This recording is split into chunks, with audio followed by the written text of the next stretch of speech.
Lux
I wasn't muted. I'm having microphone problems. So, here we go. I got it. So, I wasn't muted on my service. But I'm having problems with my microphone. I've got this old Apogee microphone, and I'm having to every time I log on, I'm having to redo like the gain every time. So you all should be able to hear me now. Yeah, I'm having to redo the gain every time I log in. So it's not like I was muted on here, just my gain's messed up. But anyway, I was just saying, hope everybody's having a great start to your week. Happy Monday, everybody. Nelson, brother, welcome. Zach, Soldier, Coach. Head coach has a great ring to it. Up for the head coaching gig. Throw our boy Steelers 4190 in the chat. Throw some good lucks up for the chat. Get that gig. Coach those kids up right. Go for it. Get it. Get it done. Represent the Kaufmanite Legion in your division. Get those W's. What's up, Blue Silver? How we doing? Rain, Barasax Man, Darth Magus, Steed. We got a lot of the usual suspects here tonight. Hope everybody's having a good one. It has been an awesome Monday so far. As you can see, I'm fresh out of doing animation and painting, background painting work. Today was a heavy background painting day for Aurora, and phew, I'll tell you what, I think painting backgrounds are harder than animating. For me, anyway. Painting backgrounds are not my thing. But anyway, Game Awards and nominations were today. Game Awards nominations for today. Or as I like to call it, I hear Berserk. Steel, hey, what's up, Coach? Appreciate you, brother. Thanks for the 20, man. All the best of luck. You're gonna get this gig. You're gonna teach some kids up right. You're gonna coach the next Caleb Williams, baby. Let's go. Let's go, Bears. Bear down. Bear down, Chicago Bears. Yeah, that's what I'm talking about. We play you all. We play the Steelers next weekend. We won't talk about it. I won't talk about it. But anyway, we should call it the Game Awards 2025 is the Claire Obscure Awards. It set the record for nominations. Claire Obscure Expedition 33 set the record for nominations for the Game Awards. Now, I know, again, I am an advocate for, I take these awards with a grain of salt, but it's one of those situations where when the thing you love feels good, or does good, it feels good. You know what I mean? So, Ben Johnson's the truth. Coach BJ's the truth, man. Like, he has turned things around in Chicago. I was nervous. Like, we gotta start putting teams away. Like, we gotta start, like, kicking teams' ass. Like we did with the Cowboys in week 3. We gotta start whooping some ass. Like, we let teams hang around. And we gotta start just putting them down, man.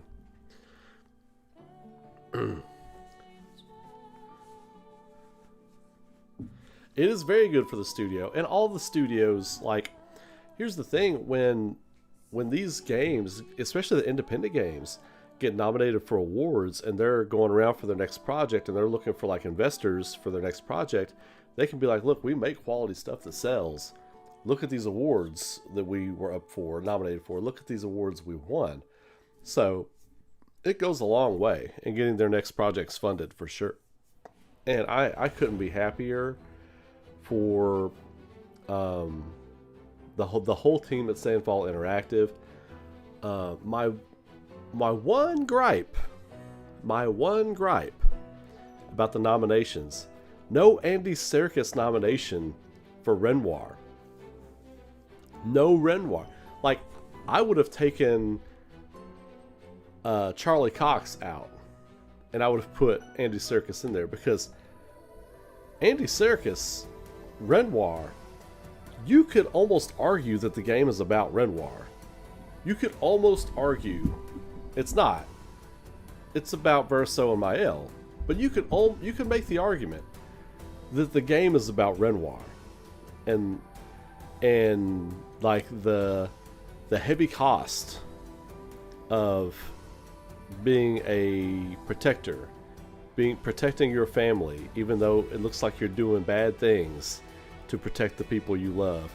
Like, there is a lot going on there, and his performance was absolute magic. Like, his performance was spellbinding. Like, every word, the gravelly tone he chose to portray the character with, the low, lazy, uninterested, gravelly tone, almost like, I told you to get home when the lights came on. Lights came on, you didn't come home, I had to come looking for your ass. You're grounded. Like, he totally had that dad tone. Like, he had like this old school dad from the 80s. I told you to get your ass home when the lights came on. I had to come out looking for you. Here you are hanging out with your friends by the bridge. Get your ass back to the house. We're going to talk when we get back. He totally had that tone. And there was just something he brought to that role. For me, it's like that is his role. Like, he's Gollum. Everybody knows he's Gollum. You know, I mean, you can't get bigger than being in the Lord of the Rings, the greatest film trilogy ever made. But as far as like him creating a performance, a character, for me, Renoir is his role. That's kind of his defining role for me. But it is what it is. But yeah, that guy is amazing in that role. And, you know, he had a couple of the best moments in the game. So it's wild, but yeah. Feels good to have a turn-based game nominated for Game of the Year. Absolutely does. Absolutely does. I couldn't agree with you more.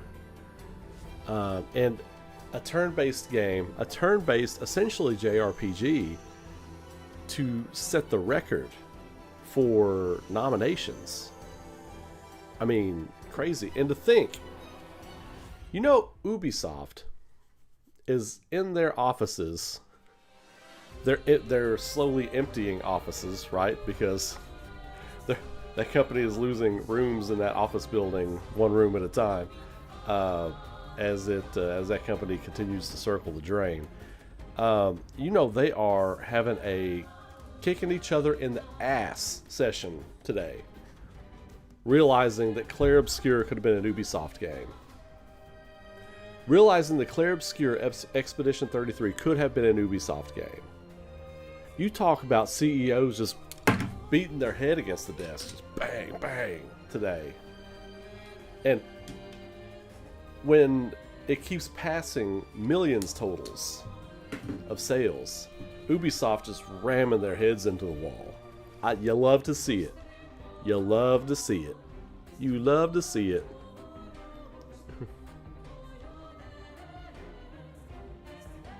Well, yeah, Zach, it's kind of the same thing that happened in 2020 with Final Fantasy VII Remake. Like, John Eric Bentley was the best performance of the year in any game. Like, his Barrett was the performance of the year. He could have won an Oscar for that role. He could have won Best Supporting Actor Oscar for that role. Wasn't even nominated. In a year where that award was up for grabs.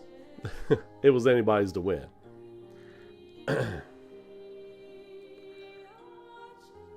Yeah, man. I think it's just a situation where they were like, who were the two main characters from this amazingly nominated game, and who was the other antagonist, or who was the other protagonist everyone loved? And they nominated those three. You could have made the case that Lune could have been nominated. I thought her performance was amazing. I forget that voice actor's name, but she was amazing. I just finished Kingdom Come 2 last night, a very well-deserved nomination. I think it's just Eclipse as my personal goatee. All right. Might be because he wasn't a playable main character. I don't agree with that, but yeah, Zach, I think that's what it is. Like I was saying, you know, he wasn't. Yeah, he just wasn't a playable character. Personally, I'd take someone else out of Circus because I think Charlie gave such an incredible performance in such a short amount of time. Yeah, but Andy Serkis gave a mesmerizing performance in more screen time. I'm not down on it. I just think it would have been cool. Like, just throw him in there too. Have 7 voice actors nominated for best role. You know, 4 of them would just happen to be clear obscure. That's insane. That out of 6 nominees, 3 of them are from the same game. Man, you know you got a good game. You know you got a powerful game. People are going to look at this who don't know anything about clear obscure, and they're just going to go, so this had 3 voice actors? This had 3 performances nominated? Do I need to check this out? Do I need to check this out? You know, that's what people are going to be saying. And the answer is going to be yes, you need to be checking this out. Absolutely.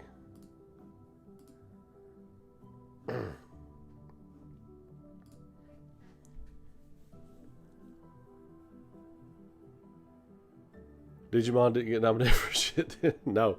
Digimon didn't get nominated for anything. Farewell to gods. Welcome to the chat.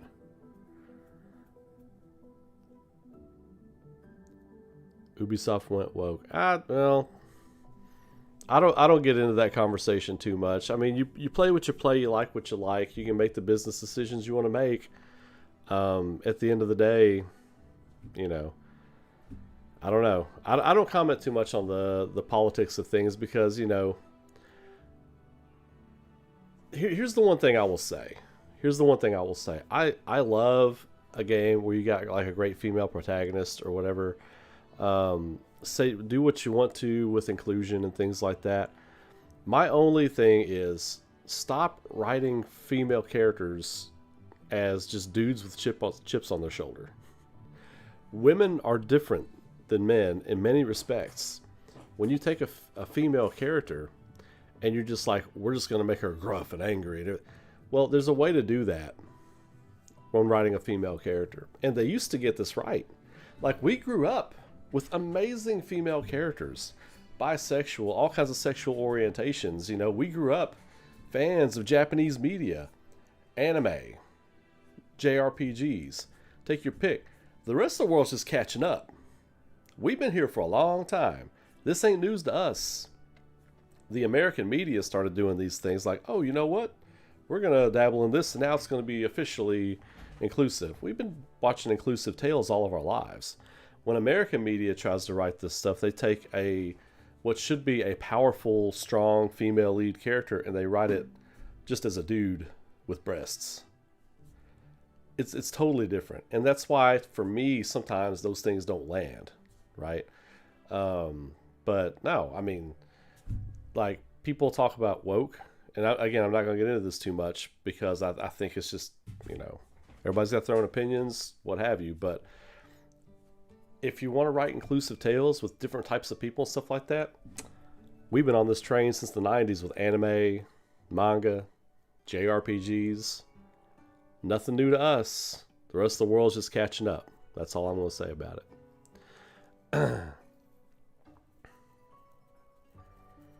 Yeah, it wouldn't have been the same game, Bear Saxman, at Ubisoft, but I still find it funny, the picture of like boardroom guys and stuff beating their heads against the table because they were like, oh my god, it was sitting on my desk for 2 years. I said we couldn't make it.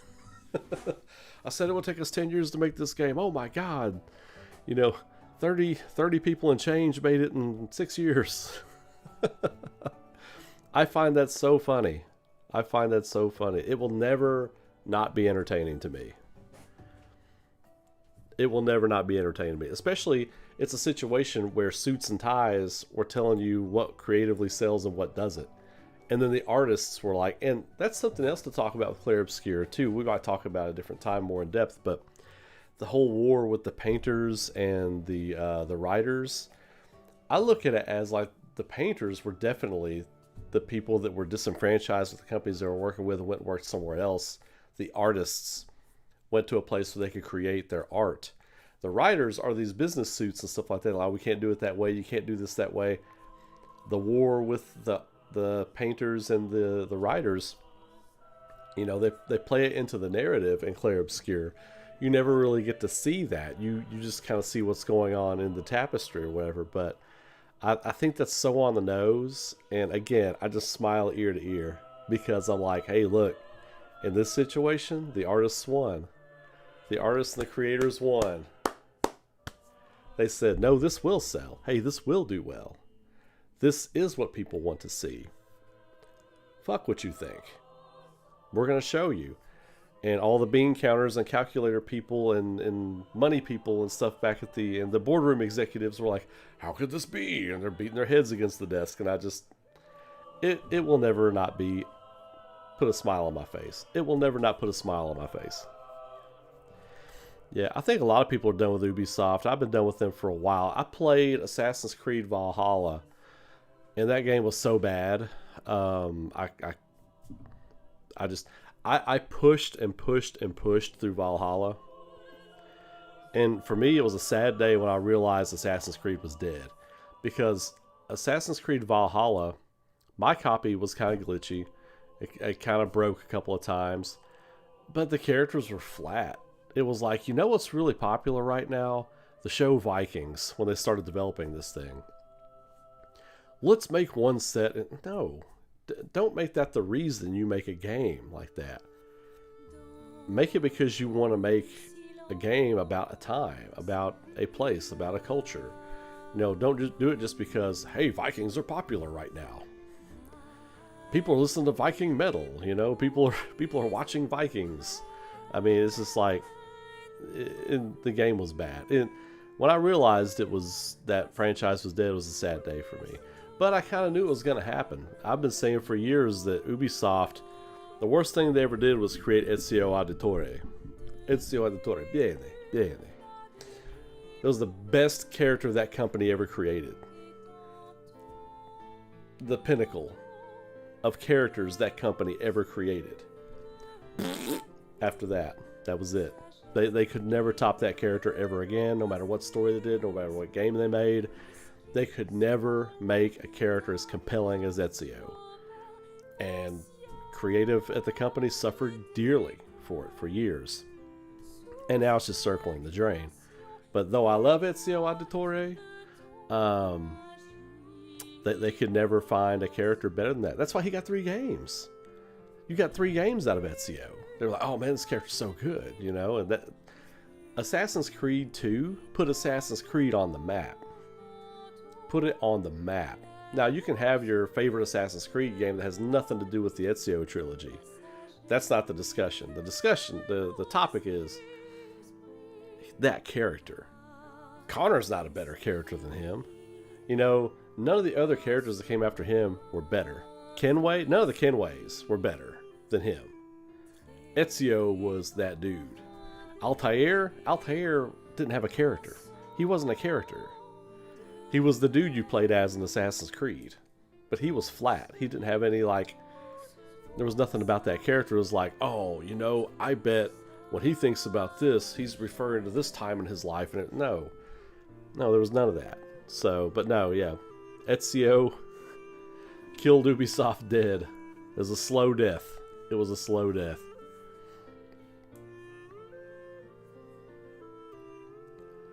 Charlie was great. Everyone was great in all honesty. But Andy Serkis, Ben Starr, and Jennifer English stood out. Oh yeah, absolutely. Everybody in that game was fantastic.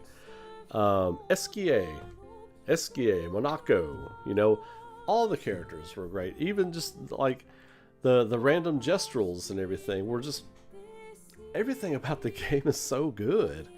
And there's still things I'm finding out about the game as I kind of play through it on my own, you know. And every time every couple of months, I'll spend about a week, or about once a month, I'll spend like a week in my downtime, 15 minutes here, 20 minutes there, in between sessions of working on stuff. and I'll just play some Clair Obscur, just going and unlocking things and doing things, or just grinding. And every time I turn it on, it's better. It's better than the last time I played it. Every time I turn it on. And I can't explain it. I can't explain it.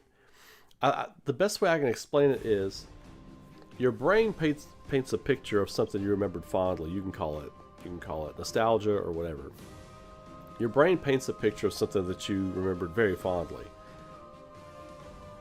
And in the very, very, very rare exceptions, it getting in there and playing in that little sandbox that you were in, it's as good, if not better, than you actually remembered it from the previous time. That's what Clair Obscur is for me. I'm like, oh man, it was so good, but is it actually great? Let me get back in there and play. I'm like, oh, it is. Oh my god, it is actually as good as my brain remembers it being this whole time, you know? So, yeah, for me anyway, that game is just top 3 all time. It's an all-timer. It's an all-timer. And we don't get those a lot these days. We get a lot of people throw that word around. And I've been prisoner of the moment a few times over the course of a few years, you know, with certain games that would come out or whatever. I'm like, oh man, it's like one of the best all time. And then I think about it, I'm like, nah, you know, it's good. It's even great, but best all time? No. After all this time, Clair Obscur Expedition 33 is an all-timer. It is still one of the best game experiences of all time.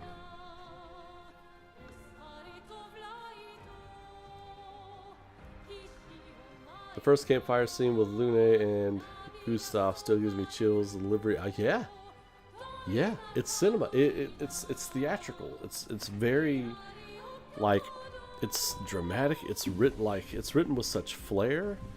I mean, it could be a CG movie.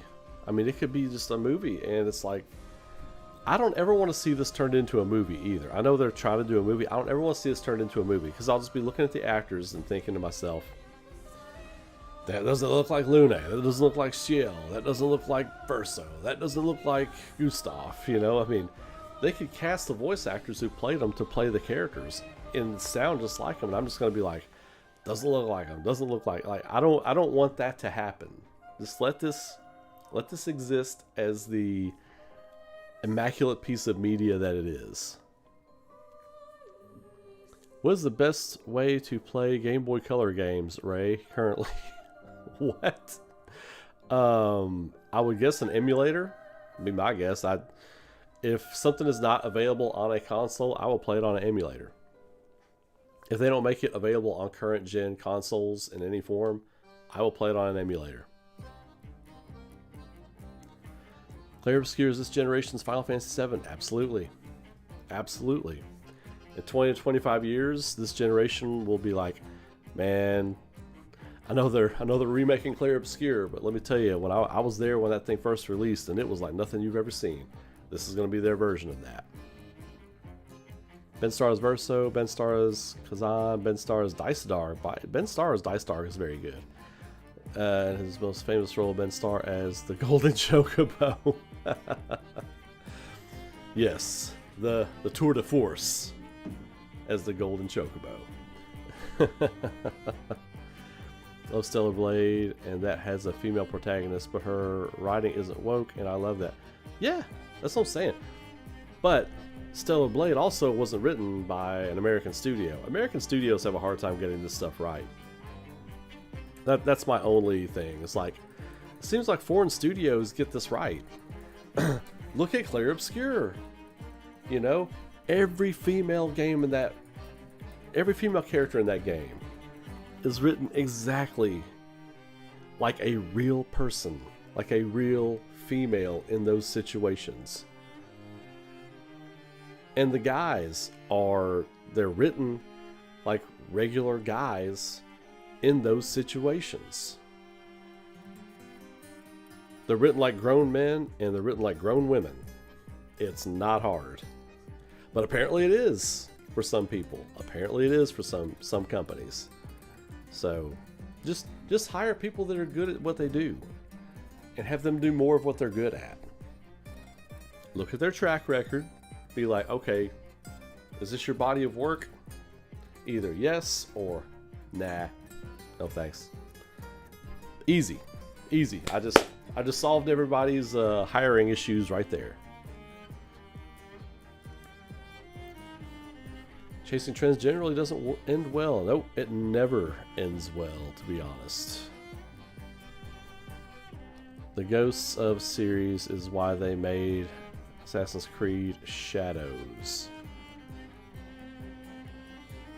Oh, I see what you're saying. Well,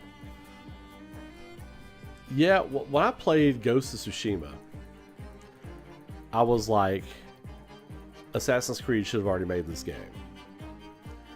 Like, when I played this, I think I even said that while I was streaming Ghost of Tsushima and playing through it the first time back in like 2020. Like, God, 5 years ago. Almost 6 years ago. Ghost of Tsushima came out like, what, January, February 2020? It's almost 6 years ago. Holy shit, that's almost 6 years ago. Damn. What up, by the way, Eric? How you doing tonight, brother? Hope you're not working too hard. And if you are, hope you're getting that money. Hope you're getting that money, brother. Yeah, the Ghost series is really good. What little bit I've played of Yote, I like the gameplay of it. The pacing is a little weird, if I'm being honest, but the game is fun. Ghost of Tsushima is a fantastic game. Probably my favorite game ever from that company. But, yeah, Ghost of Tsushima was amazing.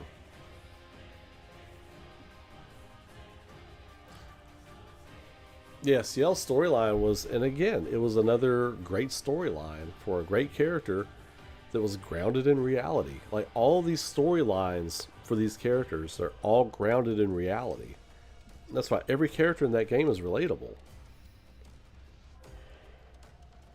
Like, but it's so weird because, like, it just seems like common sense good writing, right?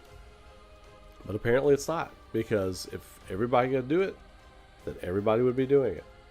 But for some reason, everyone's not doing it. I bet you see a lot of people doing it now. I bet you see a lot of people producing much better writing now. Because I'm not gonna lie, like, a lot of the writing that's out there in the entertainment sphere, no matter what, avenue you want to go after, whether it's movies or games or comics or anything like that, the writing is not good. The writing is just not good for the most part.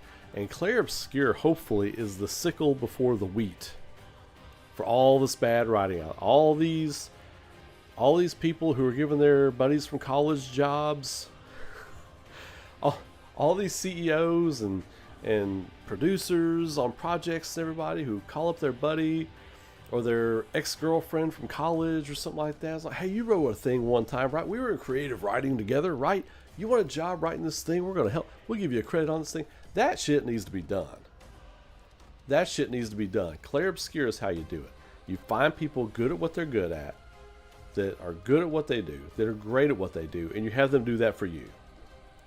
Like you bring these writers in, you bring these character designers in, you bring these artists in, and let them make art for you. Cut the check to the artists and let the artists make the art and get the fuck out of the room. That's what everybody needs to learn. And Claire Obscure, like I said, the sickle before the wheat. All this other shit is done. I've said that Claire Obscure is a zeitgeist. It is a moment in the industry where people are, it's already making people examine everything they've done for the past 10 years and be like, how did we fuck this up so bad? That's what Claire Obscure has done to the industry. It has. Like, it's making these people in charge of these companies take a long look at what they're doing, everything on the table, all their failures, all their triumphs. Like, okay, these are the few things we got right. This is the graveyard of projects that we either canceled or didn't do well, and we had to fire teams. And how did we fuck this up so bad? And 30 some odd people got this right. It's making people look at it. So, and Baldur's Gate 3 kind of opened the door for all this kind of acceptance of independent stuff. I'm glad you brought that up, Barasax, man. It's a good point. So yeah, Though that team was much bigger than Sandfall Interactive, it was still kind of the same premise, right? The writing is really good in the game. The characters are very good in the game. And it gave fans what they wanted. Like, give me an intelligible story that makes sense, that I can really dig into with characters I care about, and a satisfying ending. Again, this is not calculus. This is 2 plus 2.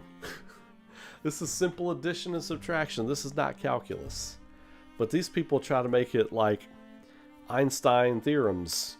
I'm like, no, it's 2 plus 2. It's CAT spells cat. That's it. It's as simple as it gets. But people overcomplicate shit all the time because people think things need to be complex. They don't. They don't. You don't have to have things be over convoluted or over complex. You deliver something good that makes people feel, they will come back for more. That's it. When you get into the minutia, like American comics, this drives me crazy. If I see 7 people's name on the front of a comic book, I'm not buying it. I'm not buying it. I don't need 2 inkers, 2 colorists, 2 writers, and a penciler on a fucking comic book. I don't need that. I don't. Shit's too complicated. So, and the same thing with the gaming industry, you know? You've got teams, 400 or 500 people working on a game. That's great. That's great. That should be an amazing game when it comes out. 9 times out of 10, it's a flop. 9 times out of 10, it's not good. So the Game Awards this year, they are awarding games that I think are truly excellent. These games that they're awarding this year, you know, people make jokes. I even make jokes that, you know, Kojima's got the Jeff's Buddy nomination. But look, Death Stranding 2 is great. It's fantastic. It is fantastic. And the other games, Kingdom Come, I was so happy to see Kingdom Come 2 get nominated. I haven't played it, but I know a lot of you love that game. And I was really hoping you all would get that win, seeing that game get nominated. Because it's verification, it's vindication that the thing you like has done well and is perceived as a success. I love that it's getting that nomination. And of course we knew, like, you know, Silk Song and everything else is, the nominations kind of fell how people thought they were going to. I think people were surprised that Ghost of Yote didn't get nominated. I wasn't surprised from what I've heard. What little bit I've played, like, I haven't gotten far enough into it to experience some of the more like tough boss battles and more character development and stuff. But right now it seems very vanilla with fun gameplay. That's just kind of what it seems like to me right now.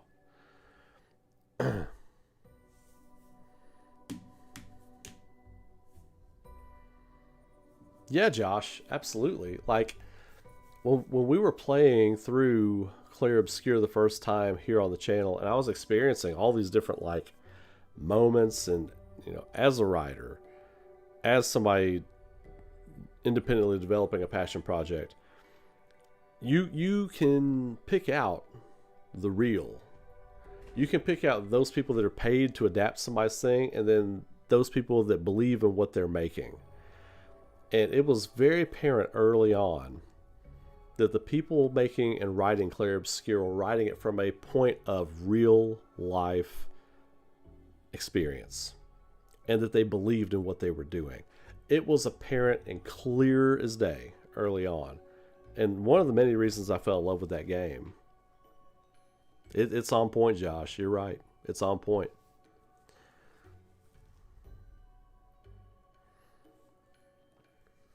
Personally had Split Fiction over Kingdom Come 2, but I'm not mad about it. I think a lot of people viewed Split Fiction as a bit of a gimmicky kind of game. Like, it's a good game. I have played a little bit of it just because I was really curious about how, like, what it was. Like, I was super curious about what it was. But it feels a little gimmicky in places. So I can see why it didn't get nominated for Game of the Year. Just my own personal taste, but, you know, I know I'm not the only person that kind of feels that way.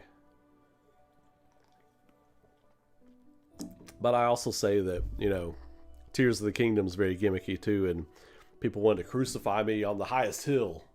They want to hang me up on the biggest cross on the highest hill. How can you dare say Tears of the Kingdom is gimmicky with its puzzles? It's immaculate design. It's Ni no Kuni ripoff graphics. If Ni no Kuni and Elder Scrolls Skyrim had a baby, we would name it Tears of the Kingdom, and it would be the greatest triumph in the history of mankind. I hate those new Zelda games.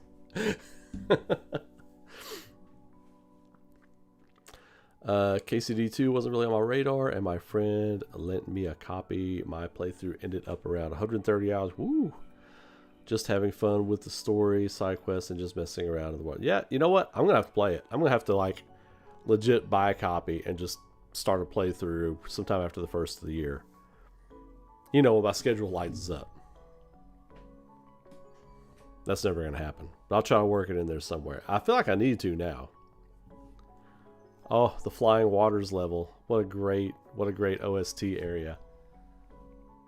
What a great OST area. Slightly better reviews across the board, but like the masses definitely liked KCD2 better. Yeah, I think that's kind of what it is, and we saw it at Summer Games Fest too. Like,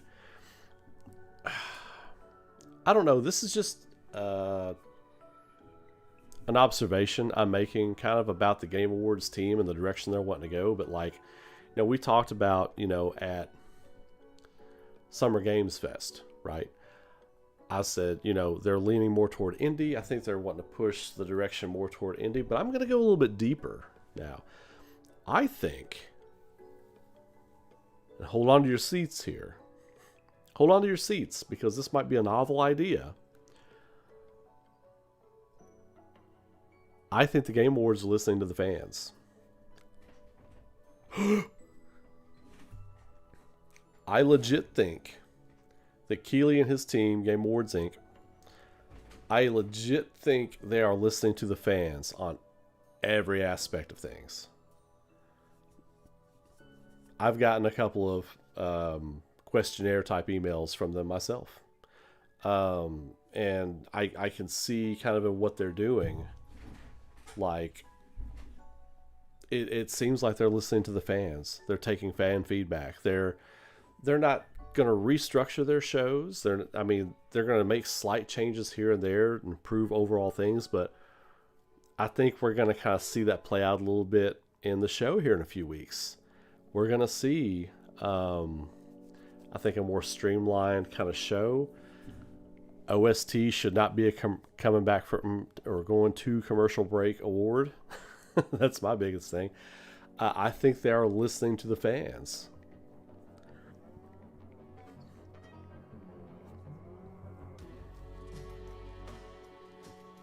Yes, Josh, exactly. And once you figure that out, it kind of sucks. It kind of sucks.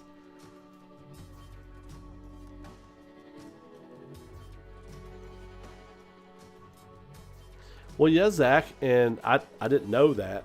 I didn't know he was buddies with him. I mean, it kind of makes sense because I know they've kind of crossed paths in the past. I don't pay attention to a lot of that stuff. It's just him and Kojima are famously like friends, you know? That's the only reason I really know that. But, you know, that, what you say, though, lends more credence to they're listening to the fans. They're listening to what the fans want. Matt, you can't please everybody, of course. It's just too big, it's too brawny, it's too much. You can't please everybody. But to listen to the fan base on a broad scale, in a general way, I think they're trying to do that. For me, it's apparent. You know, I can kind of see it in some of the moves they're doing, some of the things they're saying, the way they're always on social media, promoting fan polls, things like that. They know how to use their tools, man, and I really feel like they're championing independent productions, because not just because they're indie, but just because it seems like that's what fans want. Fans want more artists and creators making what they want to make and less boardroom decisions. And it seems like that's the direction that the Game Awards are going. And I am all for it. If that's what they're doing, if that's what they're listening to the fans about, all day, baby. All day, baby. Let the painters paint. And let the boardroom people count their pennies or whatever. But just stay out of the creative wing of the building. Just stay out. Like the clearance badge to get into the creative wing. The business people, their badge shouldn't work. Their reader shouldn't even work to go in that part of the building. It's denied. Denied. Keep swiping it. Denied. Escorted out. Nope, you don't belong over here. Stay out. There's a lot more color over on this side of the building. Like the walls on the inside are painted different colors, and we've got like a really super cool chill break room for when we need to get out of the lab and go to a quiet place and just reminisce with our thoughts. You stay in the business side, we'll be in the creative side.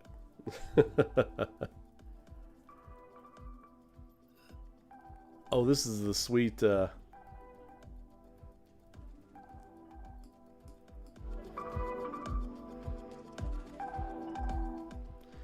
Flying Water Zone. Sweet.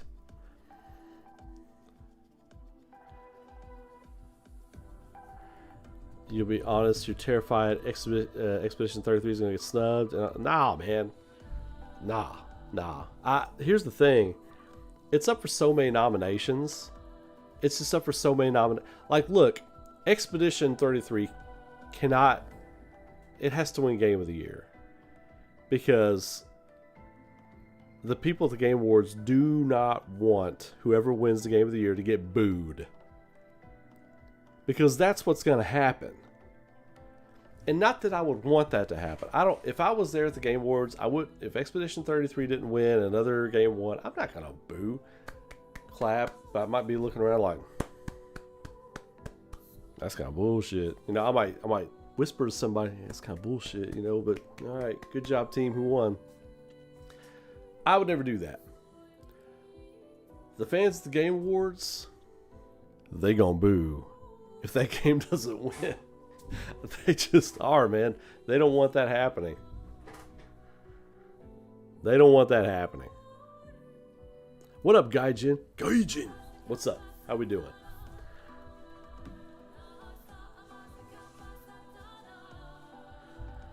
Expedition 33 should win Best Score. Ben Starr should win Best Performance. Game of the Year. RPG. You know what? Let me pull up the list. Let's do the list. Okay, let's do the list. Let's see.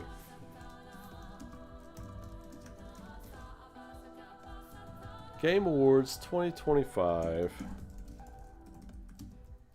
nominees.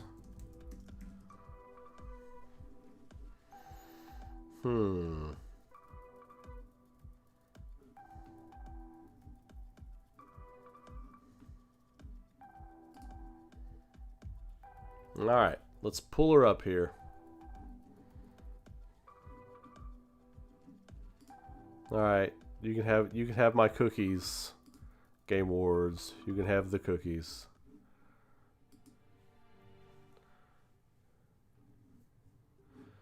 And I still can't vote. I still can't vote.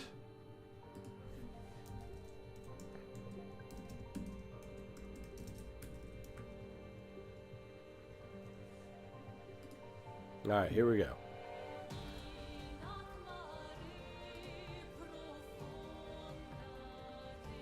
BBC covering it. I need like a coherent list. Not these websites with crawling with ads and everything.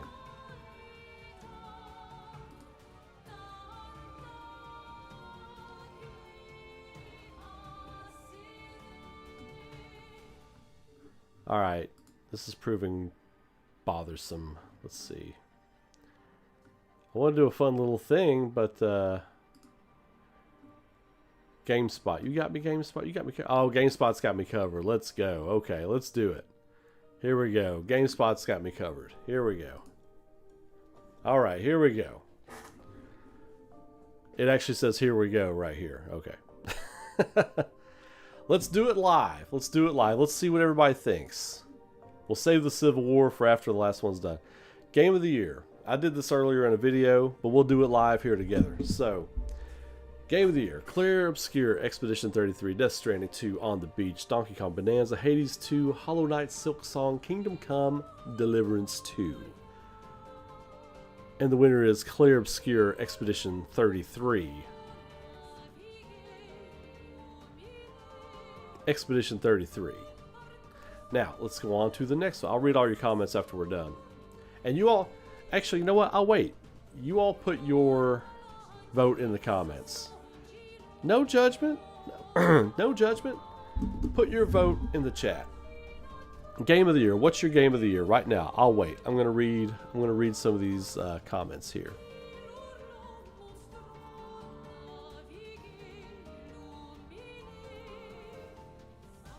Does have the buzz.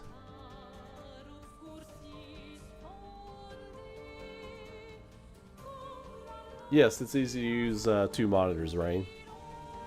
I'm getting ready to upgrade to a third. Actually, I want a third when I'm gaming. I want it vertical over here to read y'all's chats and stuff.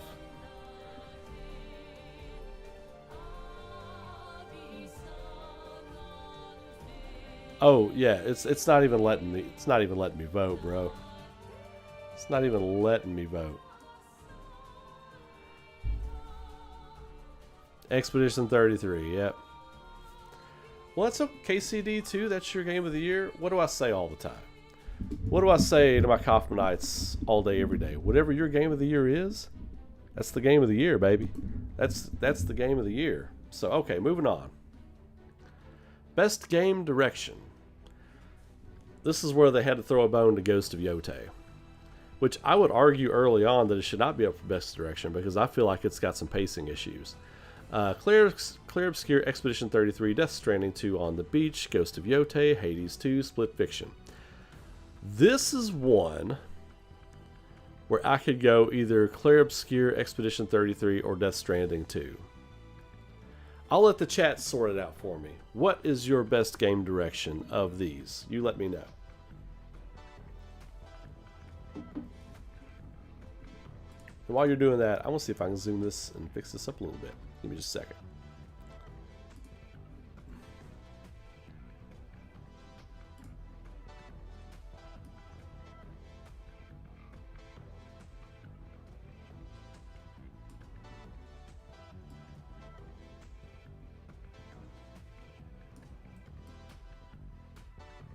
There we go. I'll zoom it in a little bit. There we go.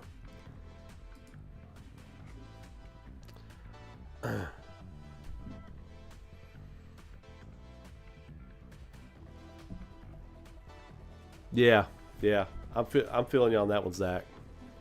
Yeah, I think it could be either one of those two. Hades 2. I haven't played Hades 2. I'm not a. I didn't really play Hades 1, so I can't really comment too much on that game. Doesn't seem like a game to me that needs a lot of direction. Maybe it does. I don't know. So, as far as like thematic stuff or whatever. Best adaptation, because this should be top 3, right? This should be at the bottom of the list.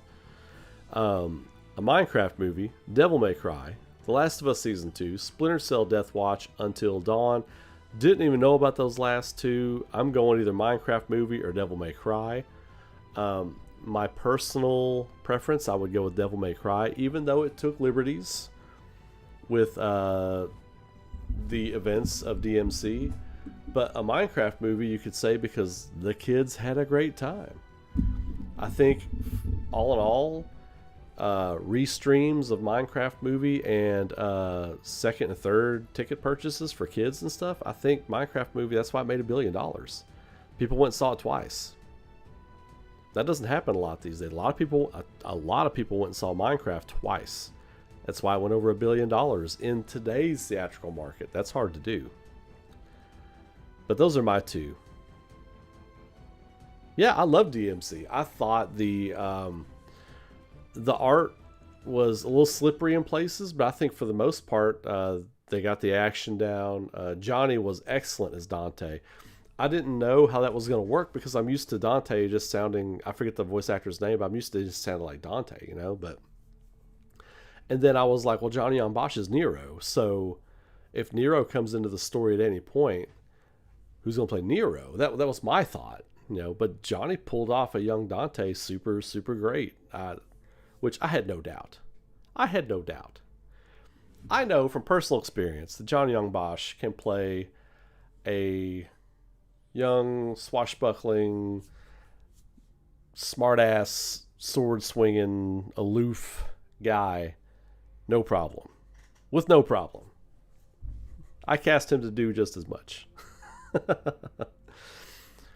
So, okay. The rabbit episode of DMC was absolute cinema. Yeah, that was excellent. That was what did it for me, was that episode. Best narrative.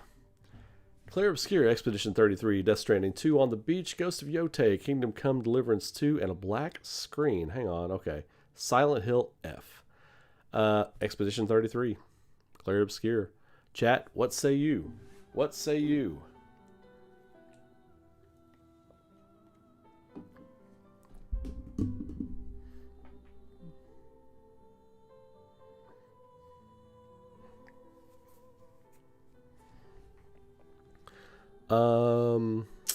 Best Art Direction. Claire Obscure, Expedition 33. Death Stranding 2, On the Beach, Ghost of Yotei, Hades 2, Hollow Knight, Silk Song. Expedition 33. Again, I mean, I'm not being biased. I mean, I legit feel like, I mean, the whole game is based around art.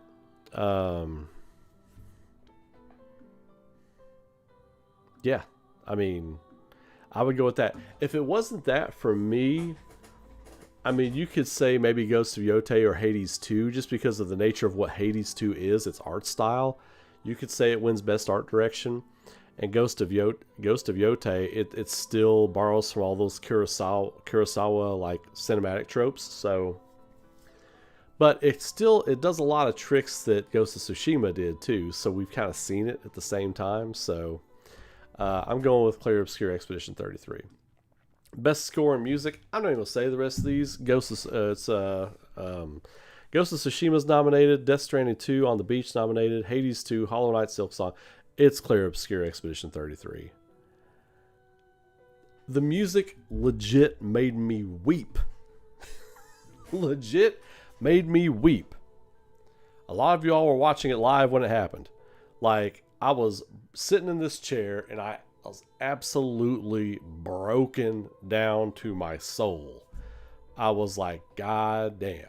Like, Expedition 33, best score in music. Hands down. It better not be a piss break coming back from commercial award either. It needs to be handed out on stage to Lauren Testard, handed directly to her on stage. Let her give her speech in French and let the audience roar, and then let her have her moment. On stage. Not off to the side in the C Squad booth. Best audio design. Battlefield 6, Clear Obscure Expedition 33, Death Stranding 2, On the Beach, Ghost of Yotei, Silent Hill F. I said in my video earlier, I could see Battlefield 6 or Silent Hill F winning this one. Battlefield 6, just for the nature it is, those sound designers that make those Battlefield games, like, there has to be several of them, because that's the whole game. It's sound, you know.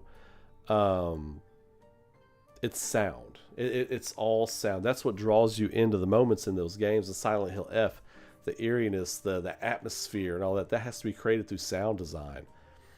And so that's kind of why I think they could go that way on this. So. Lauren, I thought it was Lauren. I thought that was the girl. I'm so sorry. Lorian. I was reading it wrong. That's why I've got these, baby. So I've got these. I didn't see the eye. My bad. Lorian to start. Okay. So Then the girl, who's the girl? The girl, so the girl's just the vocalist then? I thought she made the music. Oh my god. Well, still, it doesn't mean the music's any less good. So, anyway. My bad. That one's on me. Best performance. Let me read this again. Maybe I missed one. Oh, there it is. Andy Serkis wins best performance. There we go. Oh, no. My bad. Okay, Ben Starr, Charlie Cox, Erika Ishii, Jennifer English, Konatsu Kato, Troy Baker. I'm going Ben Starr. I got to go with Ben Starr on this. He's due. Man's due. Man's due his Oscar, right? He's been turning in kick-ass performances. Honestly, he should have won for Final Fantasy 16. He was excellent as Clive. But like, for me, this award is all about those two endings, right? So I loved Mael's ending, and it was very poetic. It was like, this is what you wished for. You have convinced yourself to think that you're happy, and everything around you is empty and soulless. Like, you're basically trapped in a box of your own design. Verso's ending, God, man, that ending just broke me. Like, his soul was still that of a child, and he just didn't want to let go, and then he had to convince himself. He had to pull the plug on himself. I mean, my God, that acting was Oscar worthy. And if I ever get a chance to tell Ben in person, I've met him once, if I ever see him again, I'm going to be like, that was an Oscar worthy performance. That ending was the best performance I've ever seen in a video game and a movie in the last 15 to 20 years, to be honest with you. That was the best acting performance I've seen in any media in the last 15 to 20 years, was that ending scene with Verso. Bar none. So I think it's Ben's year. They need to recreate the Final Fantasy 15 moment where the light is right on him. He's like, and it looked like he was pissed because he didn't win, but it was because the spotlight was as bright as the sun in his face. He should recreate that moment. But don't recreate it because he doesn't win. He needs to win. He needs to win that.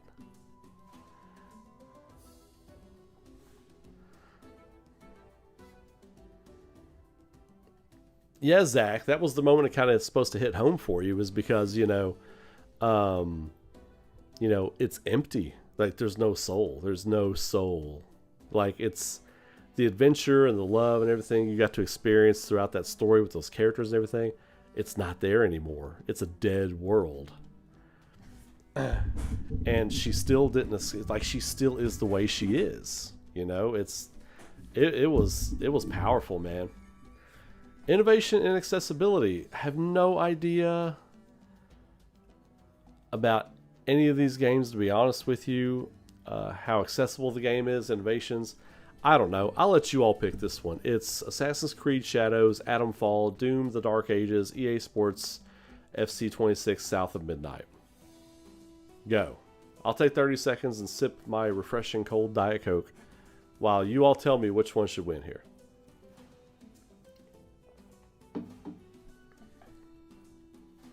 Or the Abercrombie & Fitch ad. Should the Abercrombie & Fitch ad win?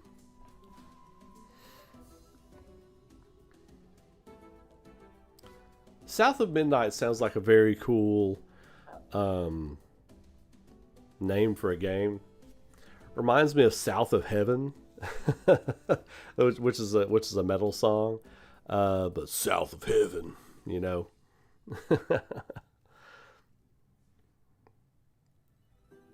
Yeah, I only played none of these. Well, I played a bit. No, I played none of these. I played none of these. And I can't play Doom because it's first person, and I'll just have to have a puke bucket next to me because of my vertigo. Games for Impact. Again, didn't play any of these. No idea what they even are. Consume Me, Dispilote. Is that Dispilote or Dispilote? I don't, no idea what that is. Lost Records, Bloom and Rage, South of Midnight, Wonder Stop. South of Midnight's getting a little bit of love here from Blue Silver. So, I don't know. Is it South of Midnight? I might have to look up a South of Midnight trailer here in a little bit. Is it South of Midnight? Is it South of Midnight's year? I don't know. Best ongoing game. Final Fantasy XIV, Fortnite, Helldivers 2, Marvel Rivals, No Man's Sky. I said this in my video earlier. Marvel. I've heard a lot of people say they love Marvel Rivals. Love Marvel Rivals. They're talking about it all the time. These are people I physically know in person, IRL, talking about it all the time. So I have no frame of reference here. I don't play Final Fantasy XIV. I'm never going to play Final Fantasy XIV. So I'm going to say Marvel Rivals, most likely. Southern Gothic. Ooh. I kind of like that. You know, I'm a Southern boy. And I love typo negative. So, I'm Southern Gothic. I'm Southern Gothic, baby. This is made for me.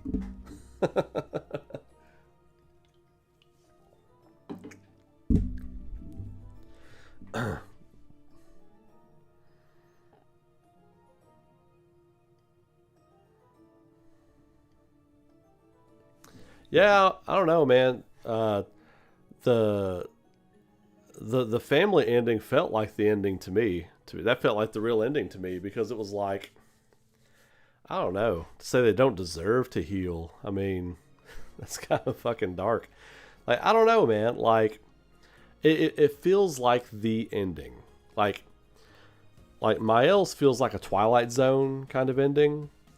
And it was very Twilight Zone-ish, the way they even shot it. The type of cinematic quality it had to it in the ending, for it to zoom right into the deformed face. It was very Twilight Zone, which was cool, but the Verso ending felt like the cinematic ending. Like, if you look at the way they tell the story theatrically, it felt like it was a part of the theatrical way everything was shot and rendered for the game. It felt like a continuation. Whereas Mael's ending did not thematically feel that way. So the Verso ending felt like the true end of the game. For me. Just the visual cues. Like, we can't talk about like art direction and cinema quality and the writing and everything and just disregard that for the ending. Like, you have to look at those things through the scope of the director and the art direction team as well. They're giving you clues in these things, so we can't just conveniently ignore those things. So I feel like the Verso ending is the real ending based on the visual cues and notes they give you as the viewer. What up, Faith Giant? How we doing? Yeah, No Man's Sky was a disaster when it launched. I remember that.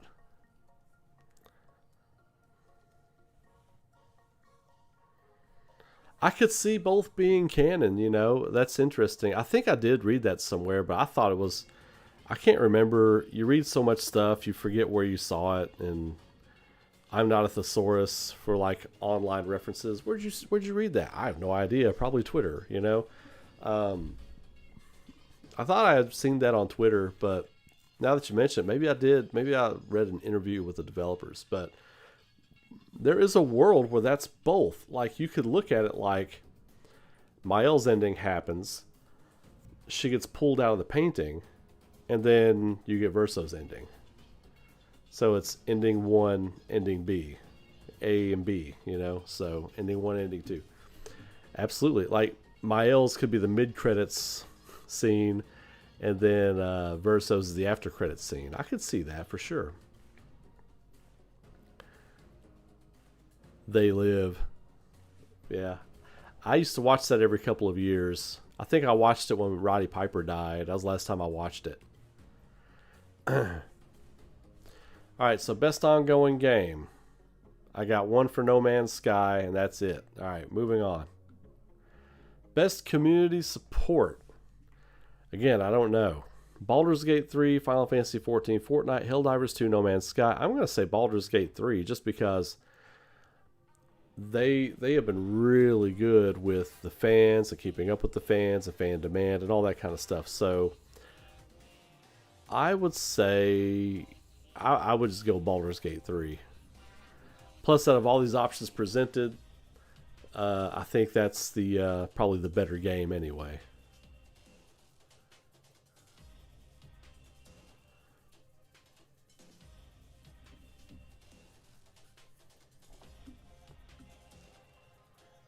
Oh yeah, Zach. Like I absolutely feel like that story should be told, and the next game should be, uh, what's the girl's name? The older daughter, Clea. Is it Clea? It's Clea, right? Clea. Is that her name? It should be her and someone else. Maybe we get Renoir as a guest character, like as a protagonistic character or something like that. I don't know. I don't know. We'll see. It'll be interesting. It'll be interesting for sure. Maybe we get like a whole new painter. You know, maybe we get like someone else because they're not the only people with those powers in that world. Best independent game. This is where the Game Awards kind of shows its hand a little bit for me. So, Absalom, Ball and Pit, Blueprints, Clear Obscure Expedition 33, Hades 2, Hollow Knight, Silk Song.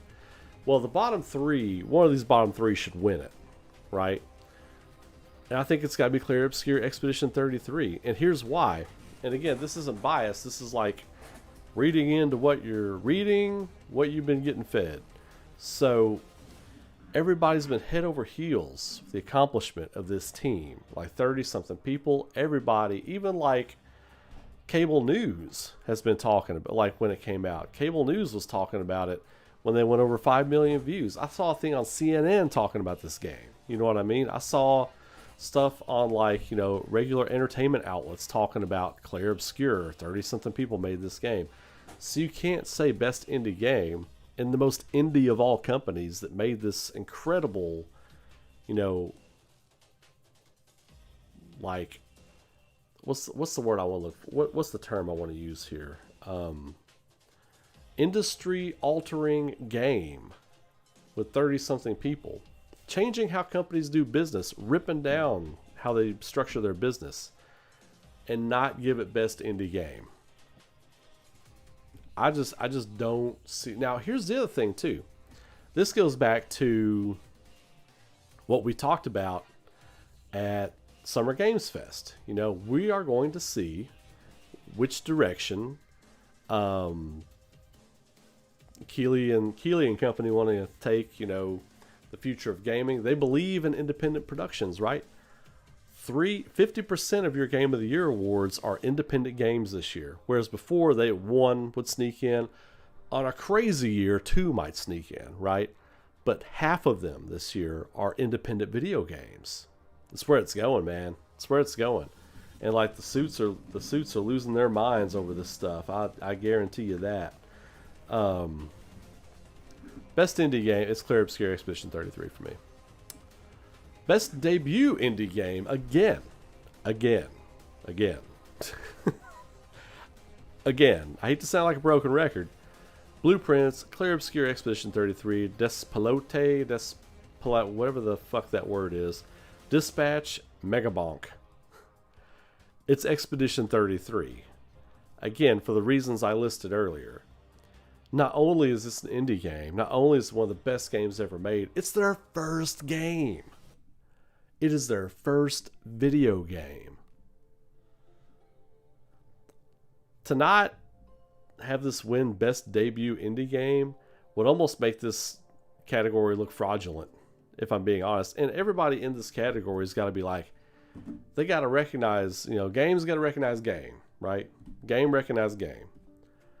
They got to realize, like, look, it's really, You know, it's their year to lose. You know, it was what it was. You know, it's like playing Jordan in Game 6 or Game 7 of the NBA Finals. Like, it is what it is. It's like, you know, he's the GOAT. Yeah, I mean, this is kind of what it is. Best mobile game. File under Who Cares?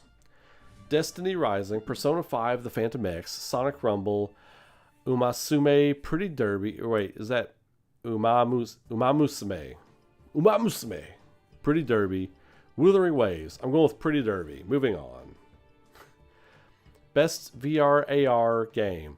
File under Who Gives a Shit? Level 2, Alien Rogue Incursion, Arcane Age, Ghost Town, Marvel's Deadpool VR, The Midnight Walk. VR games still look bad. They still look stupid. But Ghost Town, I would be interested in checking that out, because in real life, I've walked through real ghost towns, and they are spectacular. It is a real thrill and real fun to walk through those areas. It's a different kind of thrill when you realize that a couple of homeless people that live there are just staring you down, but regardless, it's ghost towns are like a fascination of mine. So I would, just because of that, nothing regarding the game at all, I would go with Ghost Town. Best action game. This is another one. Wait a minute. Oh, never mind. Okay. Best action game. This is another one where the Game Awards kind of tips its hand a little bit. Battlefield 6, Doom the Dark Ages, Hades 2, Ninja Gaiden 4, Shinobi Art of Vengeance. I love that Shinobi game, even though I haven't gotten to get back to it yet. I just played the demo. That Shinobi game is excellent. That being said, I don't feel like you can nominate Battlefield 6 and Hades 2 for Game of the Year if one of those two are not winning this category. So best action game? I mean, I would say Hades 2. But just seeing how everybody just loves Battlefield 6, and even people that don't play games like that are loving it right now, I almost feel like you got to go with Battlefield 6 here. Best action adventure game.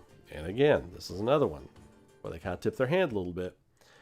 Death Stranding 2 on the Beach, Ghost of Yotei, Indiana Jones and the Great Circle, Hollow Knight Silksong, Split Fiction. Split Fiction gets a bone thrown to it here. I think it's got 2 or 3 nominations. But again, Death Stranding 2, Ghost of Yotei, Hollow Knight Silksong are up for Game of the Year. One of these 3 has to win it, you know? Because if it doesn't, then it's like, well, why was it nominated for Game of the Year? You know? I would say... This is where the Keeley's Buddy Award comes in. I'm saying either Death Stranding 2 on the Beach or Hollow Knight Silksong. One of those two. Oh wait, no, Ghost of Yotei wasn't nominated for Game of the Year. I'm sorry. I misspoke. So it's Death Stranding 2 on the Beach or it's Hollow Knight Silksong, right? Right. I don't know why I was thinking Ghost of Yotei Game of the Year wasn't nominated. Anyway. Alright, so it's either Death Stranding or it's Hollow Knight Silksong. So I didn't really make much of a choice there, did I? I'll go with Silksong. I'll go with Hollow Knight Silksong. No, you know what? I'm going to take it back. I'm going with Death Stranding 2. I don't think there's any way they're going to let... I don't think there's any way... Man, I don't know. This could go... I could be 50-50 on this one, honestly. I'm 50-50 on that one. Best RPG. Again. We find ourselves here yet again. Avowed, Clair Obscur Expedition 33, Kingdom Come Deliverance 2, The Outer Worlds 2, Monster Hunters Wild. It would have to either be, right, Clair Obscur Expedition 33, or it would have to be Kingdom Come Deliverance 2, right? Now this is one where, again, you know, whoever winds up winning Game of the Year kind of has to win this category. And Clair Obscur Expedition 33 is winning Game of the Year. So I think it's got to win Best RPG. Again, that's just kind of where my head is with it, you know. But for me, I think it's a no-brainer that this game wins at Best RPG. But it's presenting like the idea that, You know, both of these, if one of these were to win Game of the Year but doesn't win the RPG of the Year, then it's kind of, ooh, how's this voting shake out? You know, who's voting for this stuff, you know? Best Fighting Game. 2XKO, Capcom Fighting Collection 2, Fatal Fury, City of the Wolves, Mortal Kombat Legacy Collection, Virtual Fighter 5, Revo World Stage. I was torn between Capcom Fighting Collection 2 and Fatal Fury, City of the Wolves. Mortal Kombat Legacy Collection could make it in there, but you know what? I just don't think that's as big of a deal as a lot of people made it out to be, because, you know, I don't know, maybe it's just me. I've been emulating Mortal Kombat games when I want to play Mortal Kombat for years. But I picked Fatal Fury, City of the Wolves on my video earlier. I'm sticking with it. I'm sticking with it.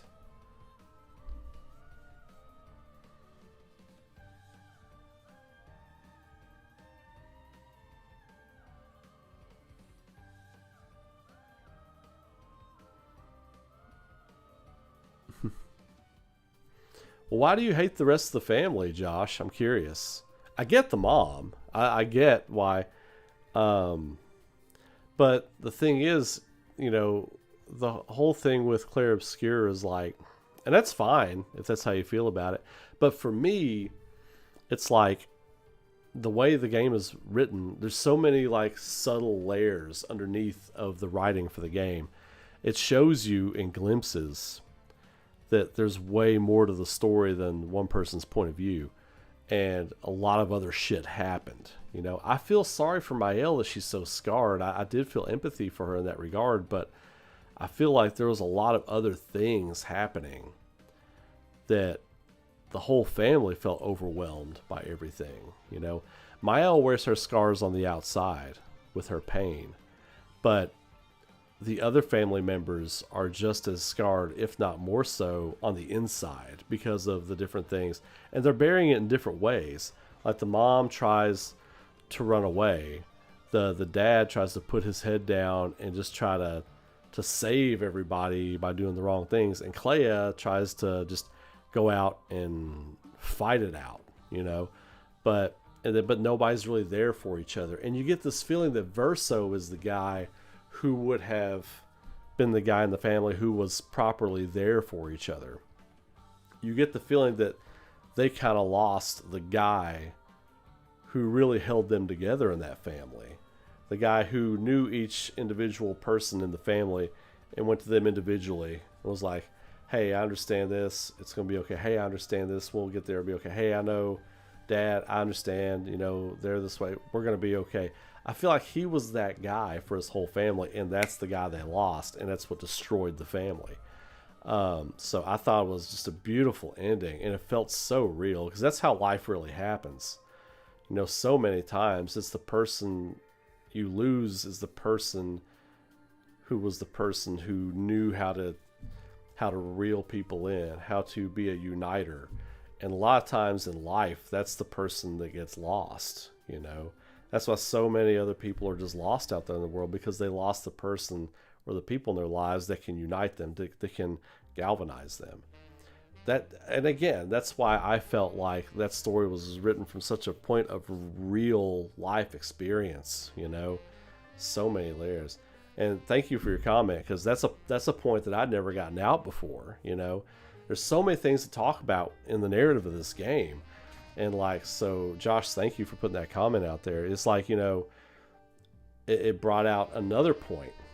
You know, there's so many points to talk about in this game and this narrative and this story, and how real it is and how tangible and how, like, you know, I mean, my God, you feel like you've been in a situation like that. You know, it's going to be a tough one to top, man. It just is. I mean, and I'll be honest with you too, if it wasn't for my nostalgia for other games and just where I was in my life with like Final Fantasy VII and Chrono Trigger, where I was in my life with those games,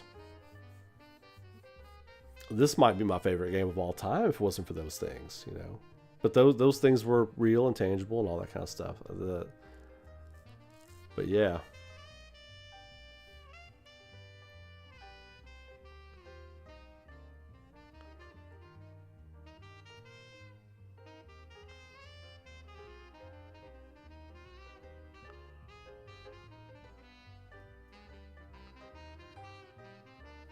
Yeah, that's all real. Like she lived in that world for 16 years.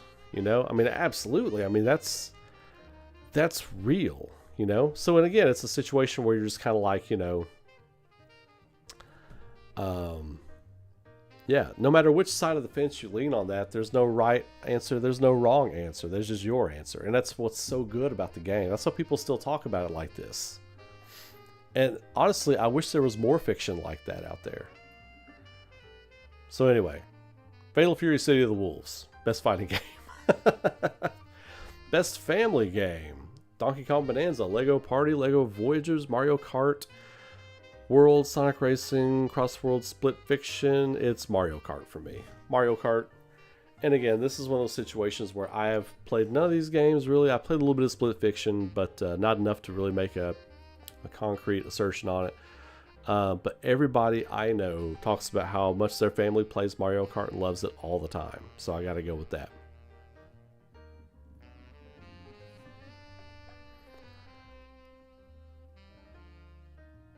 Best Sim Strategy Game. The Alters. Final Fantasy Tactics Ivalice Chronicles.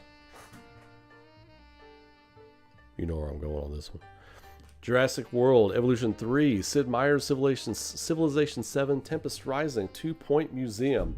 It's 2 Point Museum. No, I was kidding. It's Final Fantasy Tactics. Ivalice Chronicles. Best Sports Racing Game. File this under Who Cares, Level 3. EA Sports FC 26, F1 25, Mario Kart World Rematch, Sonic Racing Cross Worlds, Mario Kart World, once again, for the win. Best Multiplayer. Arc Raiders, Battlefield 6, Elden Ring Night Rain, Peak, Split Fiction. I think I said Battlefield 6 in my video earlier today when everything went live. But I've heard from a couple of people, including a couple of close friends of mine since I put that video out, that they're currently playing Arc Raiders and they say it is excellent. So maybe Arc Raiders for the win here. Maybe Arc Raiders. And this isn't a situation where one of these games is up for GOTY. So could be Arc Raiders. Elden Ring Night Rain. I know everybody who goes to, we'll call it, it's a good word for this on the fly, who goes to Souls-like church, right? Who goes to Souls-like games church. Ah, hallelujah. They only read from the scriptures of Souls-like games. Can I get a hallelujah? All those people that I talk to hate Elden Ring Night Rain because they hate the multiplayer aspect in it. So everybody I've talked to, well, I say 8 out of 10. 8 out of 10 people I've talked to, or that have talked to me because I haven't asked them about Elden Ring, because they're just going to be like, do you have 2 hours of time to talk about our Lord and Savior, Elden Ring? No, and I shut the door on them. Like, but no, even those people are like, I don't like Night Rain's multiplayer. So I'm going to skip on that. I'm going to change my Battlefield 6 answer I had earlier based on what people have told me. People more knowledgeable about those games right now. And I'm going to go with Arc Raiders. I'm going to say Arc Raiders here. But Josh, that's okay. That's okay because you found something in that story that I didn't find. You could see the abuse and stuff like that, but everybody was kind of damaged. From my perspective, from your perspective is different. So that's why I say this is wonderful. Like everybody gets something different out of it. And there is no right or wrong answer. There's your answer. That's why, award shows are fun and it's nice window dressing, but at the end of the day, well, what is true and real to you is what's true and real to you. And don't ever let anybody try to talk you out of that. You know what I mean? So especially some yokel talking into a camera and a microphone. I like that you've got your ideals on that. I've got mine, but that's what makes everything great. That's what makes great storytelling too. If we all convinced each other to just like the same shit and convinced each other our way was right or whatever, well then everything would suck. Everything would be Witcher season 4 and we'd be screwed. So had to Had to put that blade between the ribs for Witcher Season 4. Witcher Season 4 is so bad, I'm not even looking forward to the 4th game. That's how bad it is. It's unwatchable. It's absolutely unwatchable. Anyway, moving on. Most anticipated game. 007 First Light, Grand Theft Auto 6, Marvel's Wolverine, Resident Evil Requiem, The Witcher 4. Speaking of The Witcher 4, I think that's why this was on my mind, actually. Let me rank these 5 through 1. Okay? Ray's personal 5 through 1. On the bottom is 007 First Light. Just above that is The Witcher 4 at number 4. Number 3 is Grand Theft Auto 6. Not because I'm looking forward to it. I'm just looking forward to everybody losing their shit over this game and being done with it in a couple of days unless you're playing online or whatever. Number 2 for me is Resident Evil Requiem. And number 1 is Marvel's Wolverine. Here's why. I am so looking forward to the new Resident Evil game. But they've shown me one lame demo. That's it. Marvel's Wolverine comes out with one trailer. One trailer. We see Weapon X tearing through people. We see gameplay. We see real character work. We see great voice acting. Incredible mocap performance. We see all kinds of stuff in one trailer. Resident Evil Requiem has shown us hopes and dreams and a ruined Raccoon City and a lame, not very scary demo. That's it. So far, Marvel's Wolverine wins this for me because they've shown me more to be hyped about. Now, Resident Evil Requiem, I think, will be my favorite game of these. But that's not what this is saying. Like, for me, this is asking, what are you most hyped about? I'm not very hyped about Resident Evil Requiem right now. They've given me nothing. I could make up a scenario that's hype. I could make up things that they haven't shown us about Grace. I could make up things they haven't shown us about Raccoon City and what's left of it. I could make up assertions about who that villain guy is. We could make up theories, and I could make you a hype trailer, a mental hype trailer for it. But based on what they presented us, that's not the case. So I'm going with Marvel's Wolverine. What do you all say? Let's see. Madden. Oh, Chris, that's an old comment. I was like, Madden's your most anticipated? Okay. A new question: if Arc Raiders wins because it's the new flavor of the month, maybe.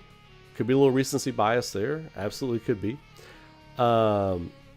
Actually voted for The Witcher 4 here. All right. Again, though, Witcher 4 hasn't shown me anything.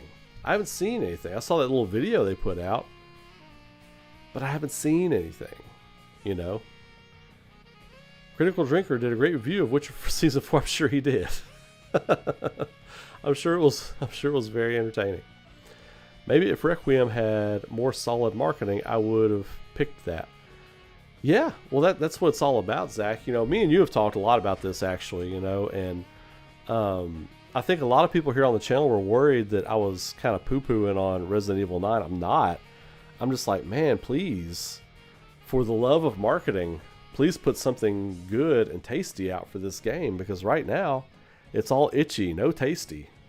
All itchy, no tasty for this game so far. 007 looks like Uncharted. I have it pre-ordered. Yeah, it does, but it looks like a bland Uncharted. Like, it doesn't feel like 007 in any way to me.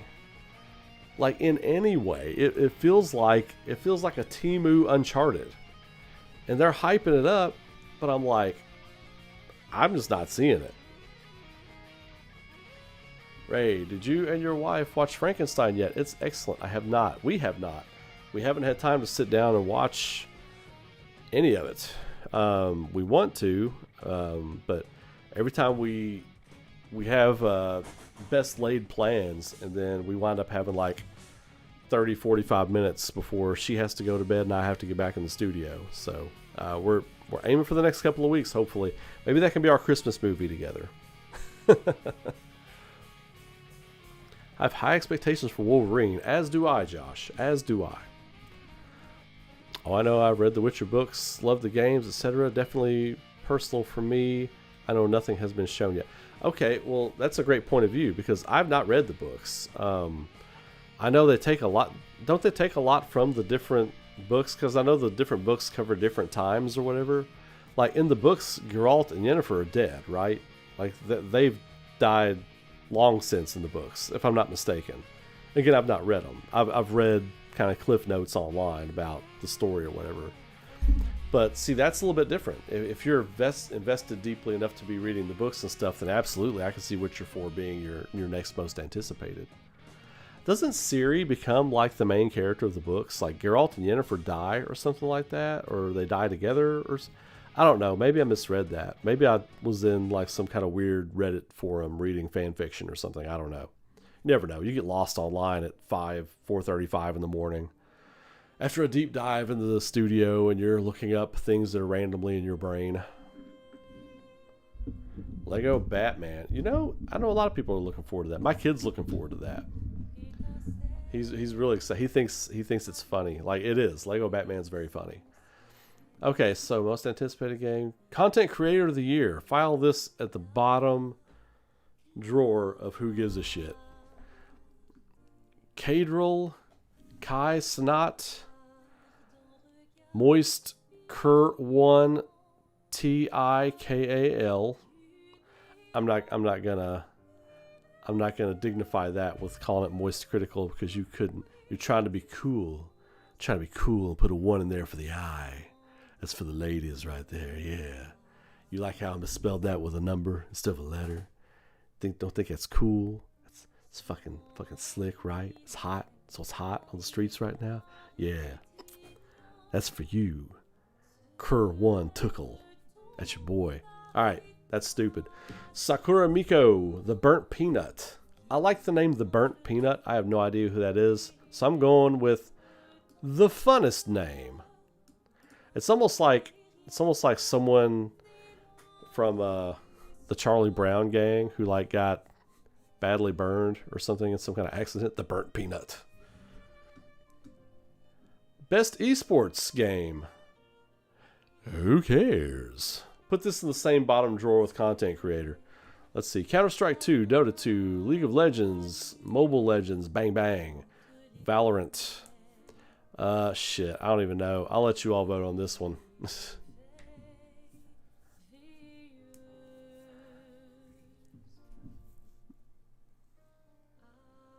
Yeah, I know who that is. He's got the really long dark hair, right? Like one of my friends actually watches him, and he was like, well, actually, no, I take it back. One of my good friends, who's my editor as well, he watches him too. But one of my friends, not my editor guy, he was like, do you know who Charlie is? I was like, you got to be more specific. I was like, I know a lot of Charlies. Oh, he's like Penguin Zero on YouTube, and I had to think for a second. I was like, oh, you mean the guy with the long dark hair? He's like, yeah. I was like, no, I don't know him. Like it's like the guy's like crazy uber famous. Like, no, I don't know who that guy is. He just assumed that all YouTube content creators knew each other. I'm like, no. We have no idea of each other's existences most of the time. Best esports athlete. Brock. Chovy. F0 Ursakin. Kakeru. Mena RD. The Mena Research Department. NES Password. Capital Z, lowercase YW, 0, lowercase o. I'm going to go with the MENA Research Department. The MENA Research Department. F0 Ursakin. You don't get bonus points for putting a number where a letter should be. You're an idiot who can't spell. It's supposed to be an O there, bro. supposed to be an O there, bro. Best esports team. Man, I don't know. I don't even know. I don't understand why people don't say voice critical. That is what I know him as. Bro is called 3 different things. Zach, sad thing is he's on my. I was like, what are y'all talking about? Oh, that one up there. Best esports team. I'm just gonna go with NRG because I think that's cool, and like that was a band on the Transformers '86 movie soundtrack that did Instruments of Destruction. So I'm gonna go with Instruments of Destruction, NRG. I'm gonna go with them. We'll go with them. Go with NRG to raid the Autobot shuttle on the way to Autobot City. That's what I'm going with. Player's voice will be announced later based on voting. What is player's voice again? I don't remember what this is. Can somebody enlighten me? I don't remember what this category is. Game changer. If this category returns in 2025, it will be revealed during the event on December 11th. Well, I'm going to tell you right now, Sandfall Interactive could win that one because they're changing the industry. So you could give this one to Sandfall this year if you wanted to. In all honesty, that could be the way that goes down. But I'm going to go grab a quick drink. I'll be... Ooh, it's like a dust molecule in the air or something. All right. Little dust bunny in the air. Game changer. Expedition 33 wins that one too. Is now nominated for 13. Player's voice, most popular fan vote video game. Holy shit. What if Expedition 33 wins that one too? All right. I'll be right back, guys.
Hey, what's up?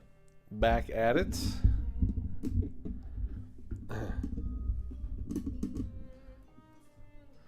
So yeah, that's the whole breakdown. That is the Game Awards, all in all. So I'm really hoping just for a good show, a good showing.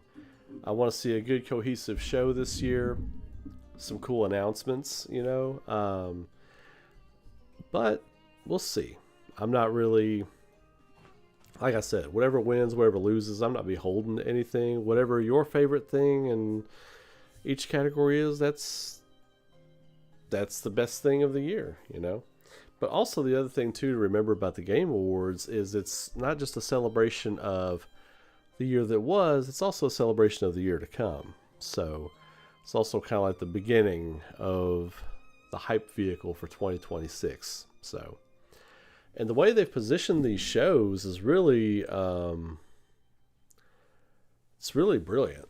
Like every 6 months, you get something like an official Game Awards Inc. show, you know, and they do the ONL opening night live thing for different conventions and stuff. But really, their main shows, Summer Games Fest and then the Game Awards every 6 months. I think that's a great kind of schedule. Twice a year, right in the middle of the summer, and then right at the holidays, right smack in the middle of the holidays. I think that's brilliant. Now I'm looking forward to see what they bring. I know Ant FF7 updates. I don't know what you know about an FF7 update. Is that what you're saying, Gaijin? Or you now want an FF7 update? I don't know what you're trying to say there. But yes, we all want an FF7 Part 3 update. And I think we will get one at the Game Awards. Aside from Final Fantasy VII Remake Part 3 news, what are we looking for as far as like announcements of world premieres at the Game Awards? You know they're going to be dropping world premieres. They love doing it. And frankly, I love them doing it. So what do we think we're going to get at the Game Awards this year as far as world premieres go? I want spelling errors. Then you should read most of my first drafts of scripts for Aurora. Chocked full of spelling errors and grammatical issues.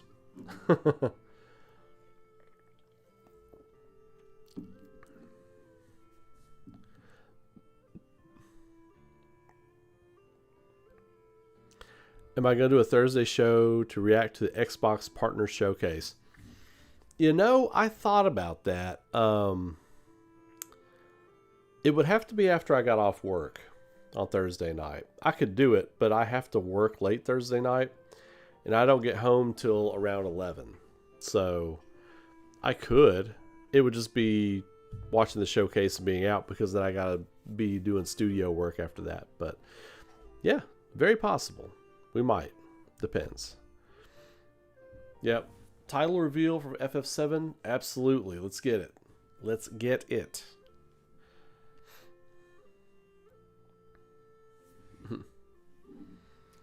Fire Camp Lune.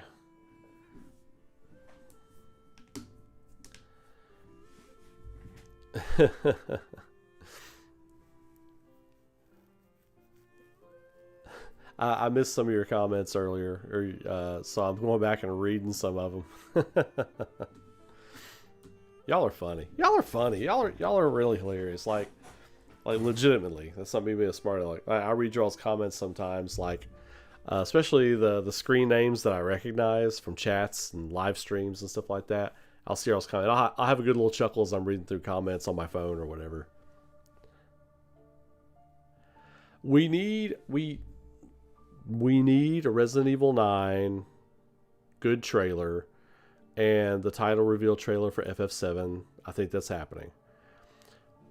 What would be a crazy surprise trailer to blow people away? What if Sandfall Interactive announces a Claire Obscure DLC at the Game Awards? Available tonight, right after the show. That would be insane. Now that I'm thinking about that, I hadn't even considered that. What if Sandfall Interactive offers Claire Obscure, like legit, really relevant DLC, and you can download it after the Game Awards and play it? That'd be crazy. What if they announce their next game? Just like a title reveal for their next game. That would be nuts. That would be nuts. Knights of the Old Republic remake? You talking about that remake? Dude, that would be a killer announcement. Final Fantasy IX remake.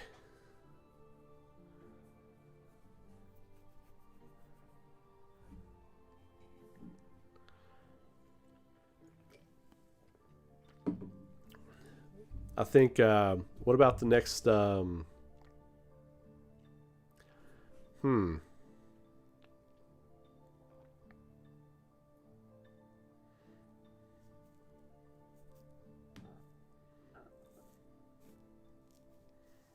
Yeah, it depends on what the DLC could be or how long they've been working on it. You never know. You never know with these things. What is the game we were talking about? Hang on. Hang on.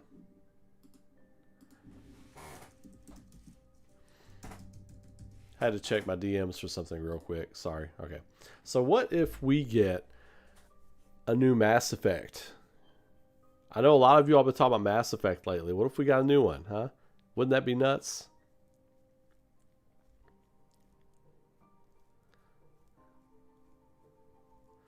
Switch 2. Well, that's officially that. Like, I thought they announced that that was happening. Like, or maybe they were just speculating that it might happen. I love Metro, dude. We've talked about that. I love Metro. Well, the first game. I played the first Metro. I didn't play anything after that.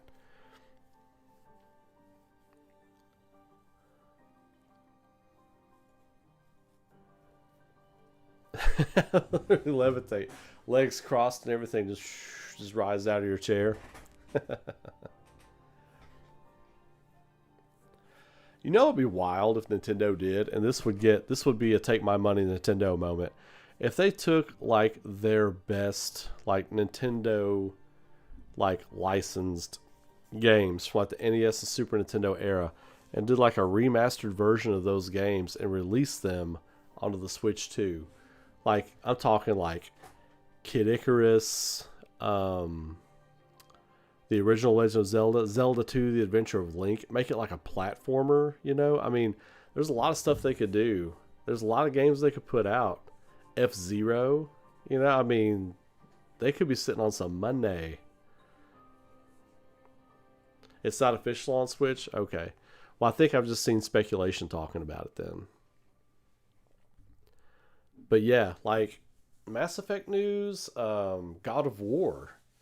Could it be time for Sony Santa Monica to drop some new God of War on everybody?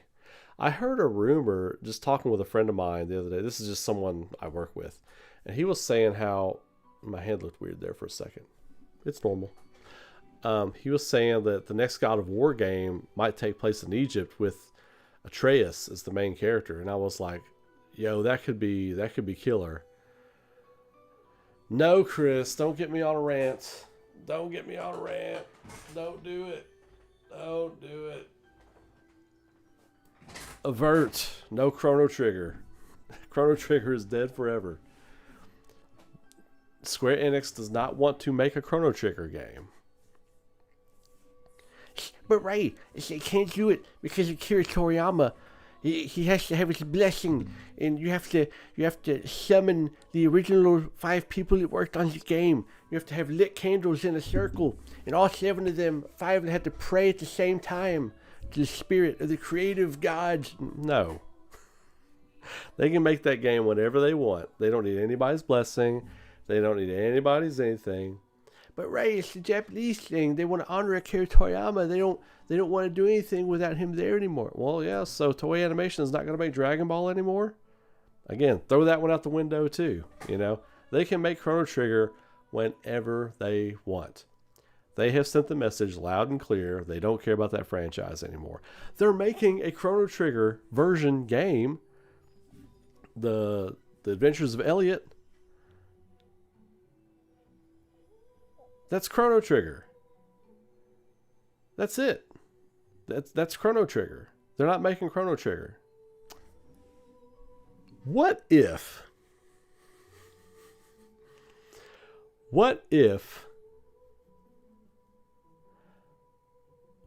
The Adventures of Elliot was a code name for like a new Chrono Trigger game?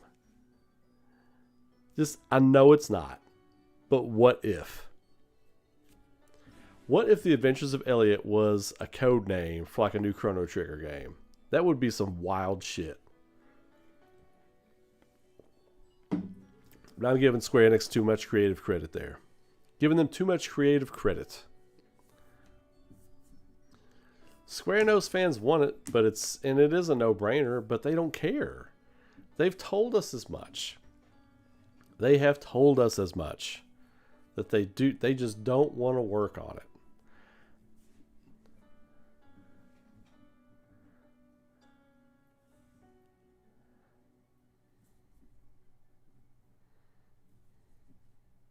Did you see the Brianna, Cody, and Tyler Khan announcement in March 2026? What are you talking about?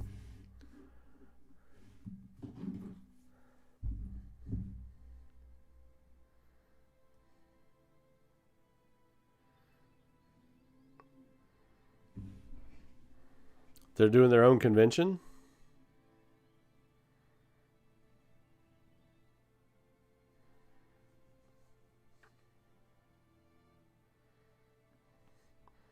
Well, all the Final Fantasy VII voice actors have really been making their rounds at the conventions. Well, yeah, they've all been at all the conventions. Like, Cody Christian hasn't, but I've been at a couple of conventions where, let's see, Brianna and... Wait, Tyler Hoechlin? Are you talking about Tyler Hoechlin? Sephiroth? Okay. Who's the voice actor for Zack? What's his name? He was at a convention I was at with Brianna this past summer. And I've been at some other shows where they were all together.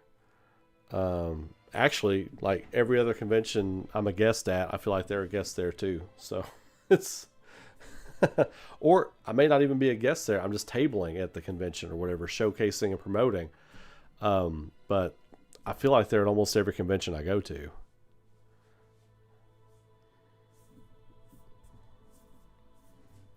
You had me looking. I thought that they're coming to a local convention I was at, and I was like, wait, what?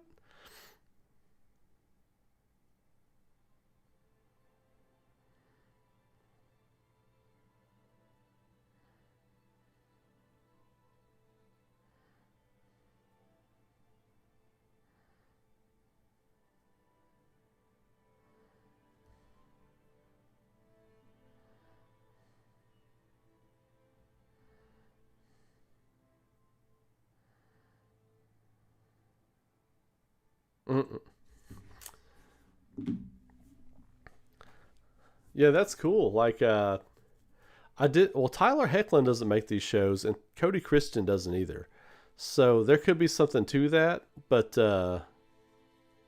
where's it at? It's in Phoenix?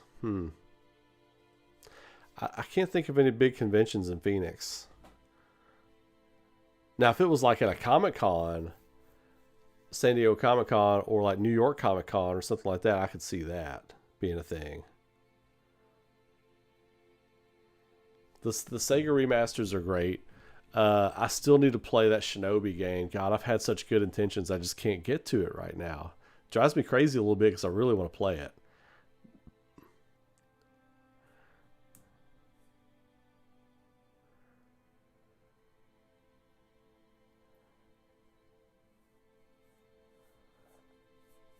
Yeah, yeah.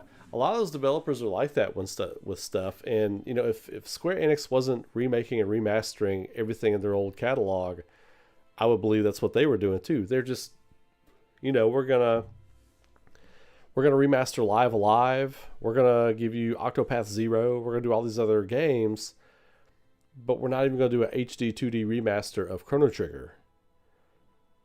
Like, Like, what are we doing? And again, I'm not getting off on this tangent tonight. I'm keep this energy positive, calm, cool, collected, maintain. But Square Enix has shown us numerous times they just don't want to make that game. They gotta make more Splash Party Alpha Deluxe EX Twinkle Fairy River Deluxe Omega Alpha version, and more Power Wash Simulator. You know, they got to get more of that in. Probably working on a remaster for the Bouncer. You know, Knuckles and Buckles. You know, that's what the Bouncer 2, Knuckles and Buckles. Characters designed by Tetsuya Nomura.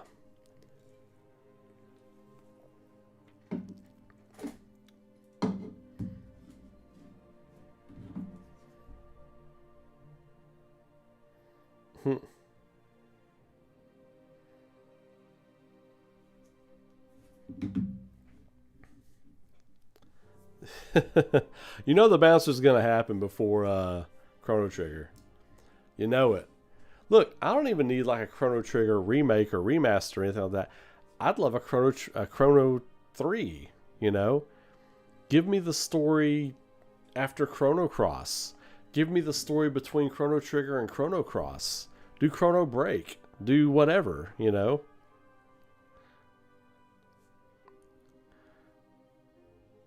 Agreed. I agree on all those. I agree on every one of those points, Chris.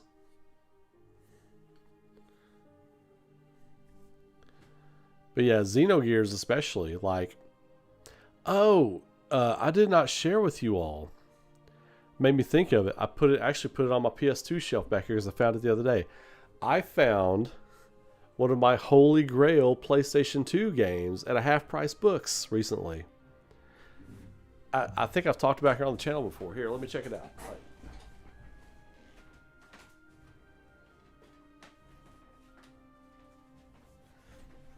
Right. I found Shadow of Destiny for PlayStation 2. I love this quirky little game, and it's in perfect condition. It's got the booklet. It's still got the Konami of America postcard thing in it. It's in perfect condition. Found it at Half Price Books, man. That was one of my last PS2 games I was looking for, like must-have PS2 games on my shelf. Found it. Was so excited. Was so excited when that turned up. But what made me think of that was you were talking about Xenogears. I found a Xenogears strategy guide, the old Brady Games strategy guide at Half Price Books. And it was in the clearance bin. It was in the clearance bin. I could not believe it. So anytime you're at Half Price Books, is it? Dude, Darth Magus, is it? Oh man, Shadow of Destiny is so good. All those endings. And I love how it's not like your typical video game. It's like you're playing through this story. It's like it's almost like a wild alchemic version of Clue. Like, it's so good. The story is wild. Do the postcards description, see what happens. That would be nuts, right? I also found the Japanese Biohazard 2 for PlayStation 1, Japanese Tales of Destiny for PlayStation 2, Tales of Destiny 2 for PlayStation 2, and I found the Brady Games Xenogears strategy guide.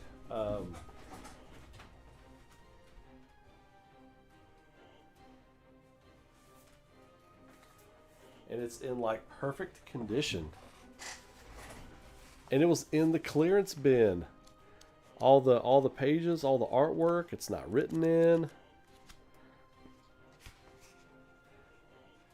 As nature intended. See if it's actually got the original publication date on here. $14.99 US, 1998. Yep. Square Co. Ltd. Limited, all rights reserved. Square Soft is the registered trademark of Square Co. And it's what Square Soft was 2 words. Yes, sir. The Golden Age. Found it in the clearance bin. Could not believe it. But yeah.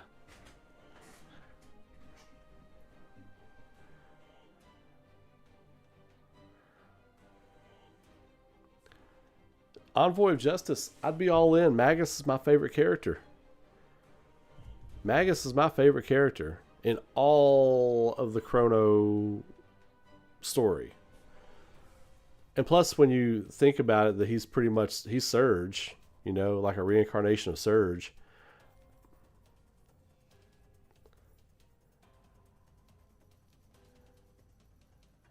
Yeah, like everything. I love how, I love the different story swerves for Xenogears. You know, I'm doing a new Lore Junkies that's coming out this Friday. But there might have to be a Lore Junkies, or at least some kind of retrospective on Xenogears soon. Because I think that's a game that deserves some attention. It deserves some love for sure. And I would love to... You know what? We need to do a stream. We need to stream Xenogears. Need to find a way to get that done for sure. I don't have... I've got it on my emulator, but it's not a good ROM. Like it locks up after about an hour and a half. Last time I tried to play it was a couple years ago, and it locks up after an hour and a half. Like roughly, depending on, you know, time. I can't remember. It's not like an event that causes it to lock up. It literally feels like almost like an hour and a half, hour and 40 minutes. It just locks up. If you change like scene transitions after about so long, it just locks up. I don't know what the deal with it is.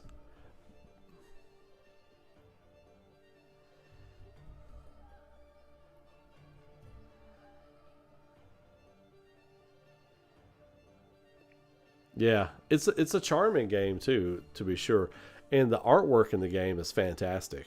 I love it. I've got my I felt so good when I got that strategy guide because I've got my copy of Xenogears on the shelf, like right there. You can see it with the big X on it. Got that right between Final Fantasy Tactics, Black Spine, and Dreamcast Code Veronica. But yeah, it's in the greats. It's in the greats. But again, Square Enix either doesn't know or doesn't remember what their good games were.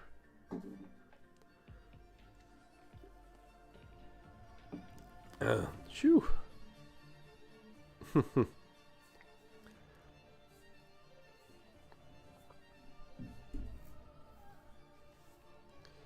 But yeah, like I need to look into like a good emulator because I've got a good emulator for like old school like 16-bit games and stuff like that, but the PS1 and up, like the emulator I currently have doesn't run very well and it's kind of clunky, and whenever I do try to run it and stream, which I haven't done for a while, it really bogs my computer down because the emulator has to take up so much CPU when it's running. It's just hard on the machine. So that's why I don't play a lot of old games I have ROMs for.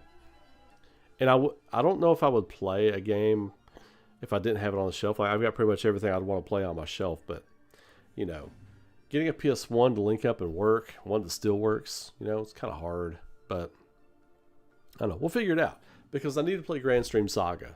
I need to play the Grand Stream Saga on stream. I started to a few years back and I got, I don't know, about 5 or 6 hours in, and then other stuff was coming out and never got back to it. So I need to figure out a game plan for that. Yes, exactly. Xenogears should be available on every platform. All those PS1 Golden Age Squaresoft JRPGs should be on everything everywhere. I mean, they're just burning money. They're just burning money. Like, I don't know what the licensing fee would be per platform and how much of a cut they would get. I don't know how that works these days, but it would be something, you know, and they would have millions of downloads for those old games.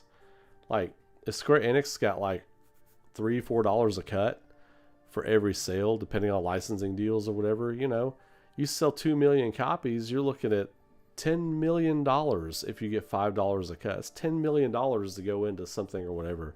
Maybe a company like Square Enix doesn't bat an eye at $10 million. But yeah, it's automatic money. You're printing money. You're just printing money. So I don't know. Sometimes that company just boggles the mind.